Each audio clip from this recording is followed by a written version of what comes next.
Hello friends, Standard 9 English chapter number 2. Here a story of Evelyn Glennie जो सुन नहीं सकती थी और डीपली इंटरेस्टेड इन म्यूजिक और 11 साल की उम्र में उसकी माँ को पता चल गया था और उसने ये छिपाने की कोशिश की कि वो सुन नहीं सकती। तब टीचर ने उसको एडवाइस दी कि उसको किसी स्पेशलिस्ट के पास लेकर जाए। It was then discovered that her hearing severely impaired as a result of gradual nerve damage. उसका जो नर्वस सिस्टम था वो धीरे धीरे डैमेज होता जा रहा था। They were advised that she should be fitted with hearing aids और डॉक्टरों ने उसे ऐसी एडवाइस दी कि उसको सुनने का मशीन लगाया जाए and send to a school for the deaf और जो बहरे लोगों की स्पेशल स्कूल होती है वहां पे उसको भेजा जाए। Everything suddenly looked black says Evelyn. अचानक एवेलिन की जिंदगी में अंधेरा सा छा गया, सब कुछ काला हो गया। Now paragraph number 3। But Evelyn was not going to give up. परंतु एवेलिन छोड़ना नहीं चाहती थी। She was determined to lead a normal life. वो निर्धारित कर चुकी थी कि वो नॉर्मल लाइफ जिएगी and pursue her interest in music और ज्यादा से ज्यादा इंटरेस्ट वो म्यूजिक में ले रही थी। One day she noticed a girl playing a xylophone. एक दिन उसने देखा एक लड़की जाइलोफोन नाम का इंस्ट्रूमेंट बजा रही थी। Xylophone is a wooden instrument जो लकड़ियों की पट्टी को से बना होता है, एक बजाने का instrument. And decided that she wanted to play it too और उसने भी डिसाइड किया कि वो भी बजाएगी। Most of the teachers discouraged her.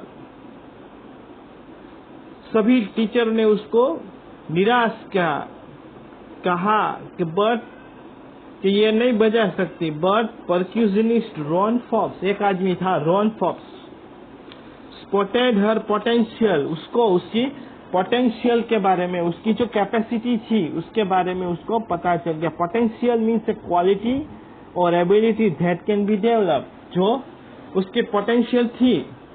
He began by tuning 2 large drums.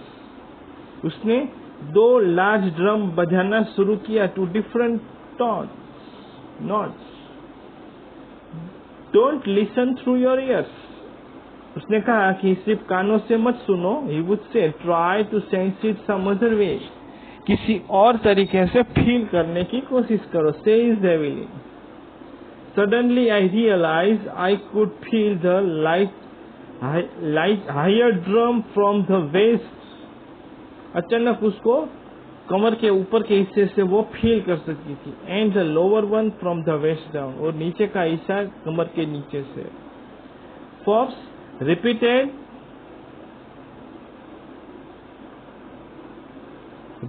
The exercise. उसने एक्सरसाइज को रिपीट किया and soon Evelyn discovered that she could send certain notes in her different parts of the body.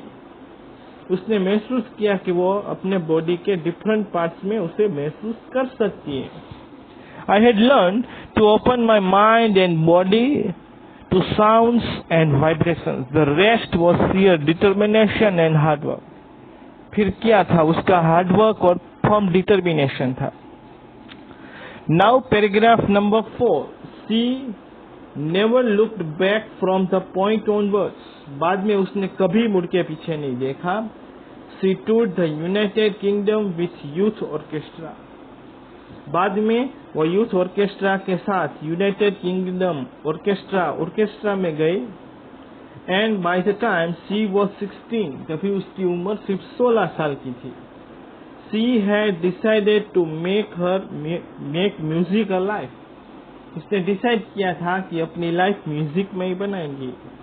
She audition for the Royal Academy of music.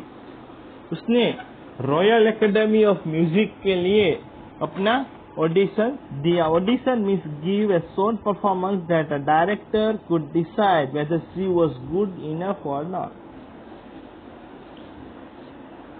One of the highest marks in the history of the academy. और इतना ही नहीं, highest marks achieve किया academy में.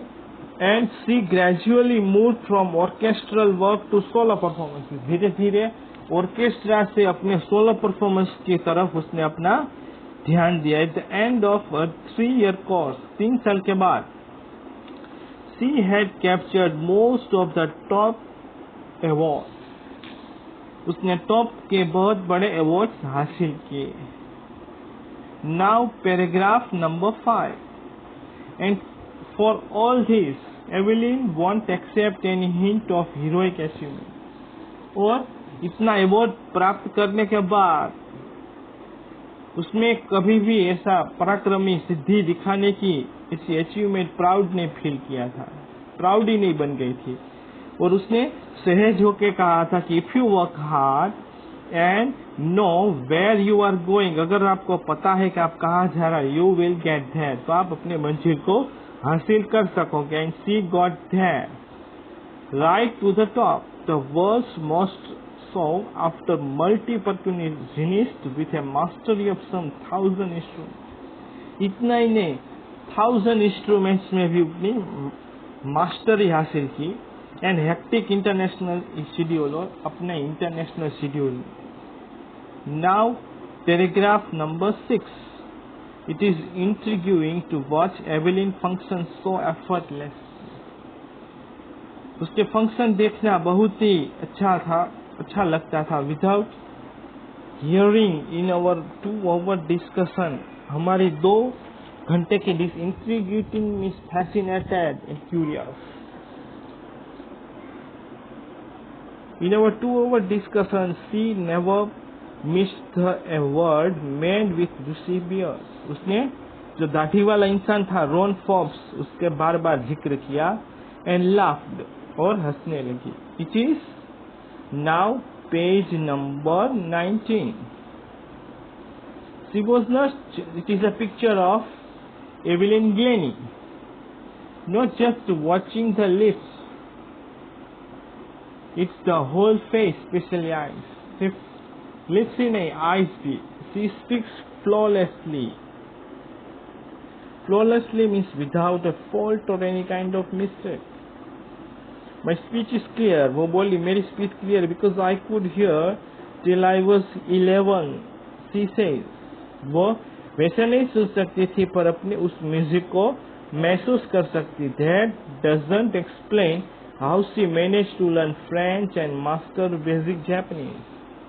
इतना ही नहीं, वो फ्रेंच और जापानीज भी सुन सकती थी. As for music, now paragraph number 7. As for music, she explained, it pours in through every part of my body. और म्यूजिक के बारे में उसने कहा कि वो मेरे बॉडी के हर एक पार्ट में वो महसूस कर सकती थी. It tingles in the skin. Tingle मतलब चुभना. My cheek bones too even in my hair.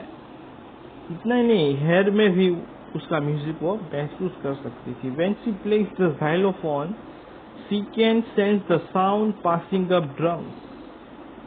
जब वो xylophone बजाती थी तो उसके साउंड को महसूस करते थे. Stick passing up the sticks into fingertips. Sticks से होते हुए उसकी उंगलियों की फिंगर टिप पे. By leaning against the drums पे झुकते हुए. She can feel the resonance flowing into her body.